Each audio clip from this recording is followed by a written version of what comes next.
bienvenue à toi. Tu aimes les histoires flippantes, les creepypastas, un petit peu l'horreur? Viens, installe-toi avec moi auprès du feu. Par contre, prends un plaid, peut-être un cookie aussi, et viens découvrir une nouvelle histoire maléfique.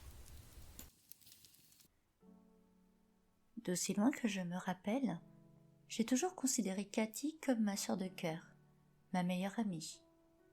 Et depuis toute petite, elle a toujours été un peu trouillarde. Elle avait peur du noir, peur de descendre des escaliers durant la nuit, peur d'ouvrir le soir les portes d'un simple placard. Sa mère l'avait pourtant rassurée sur tout ça. Elle lui rappelait tous les jours que les monstres des contes horrifiques et des films d'horreur n'existaient pas. Je riais souvent d'elle à cause de ça d'ailleurs.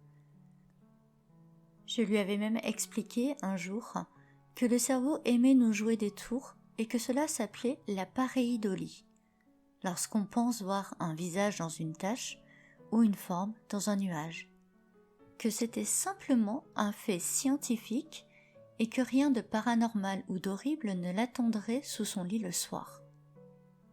Depuis, nous avons bien grandi. Elle a continué sa vie de son côté, et moi, j'ai construit ma famille. J'ai recroisé Cathy au détour d'un vide-grenier. Nous étions vraiment heureuses de nous revoir, et nous avons vite repris nos habitudes d'autrefois. Je laissais mon mari et mes enfants chaque vendredi pour une soirée avec Cathy. Elle était toujours aussi peureuse.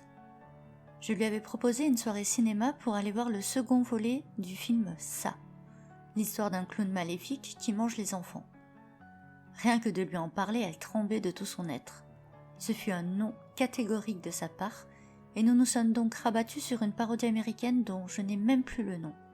En sortant du cinéma, elle m'avoua qu'elle était toujours terrifiée à l'idée de rentrer chez elle.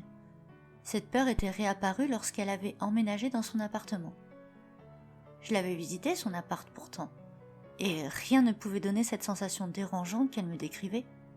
Elle m'expliquait que chaque soir, au moment de se coucher, elle avait l'impression d'être observée par la porte de son armoire, et que chaque nuit, il lui semblait y avoir quelqu'un ou quelque chose qui l'attendait dans l'ombre ou sous son lit. Cela durait depuis plusieurs semaines, et la seule chose qu'elle était capable de faire en ces cas-là, c'était de se précipiter sous sa couette et de rester sans bouger jusqu'à ce que le sommeil la gagne.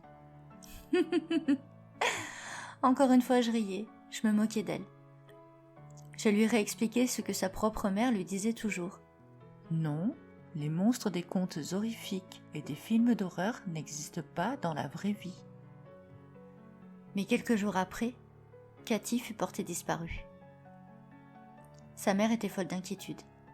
Les flics ont tout retourné, tout fouillé, ont frappé à toutes les portes. J'ai soutenu sa maman, j'ai aidé la police, j'ai collé des affiches, mais elle était totalement introuvable. C'est comme si elle s'était volatilisée. Il ne subsistait que des traces d'ongles contre le sol de sa chambre, comme si elle avait été traînée de force au fond de l'armoire, mais rien de plus. L'enquête fut vite classée comme départ volontaire. Et j'y repense maintenant. Les monstres des contes horrifiques et des films d'horreur n'existent pas, effectivement.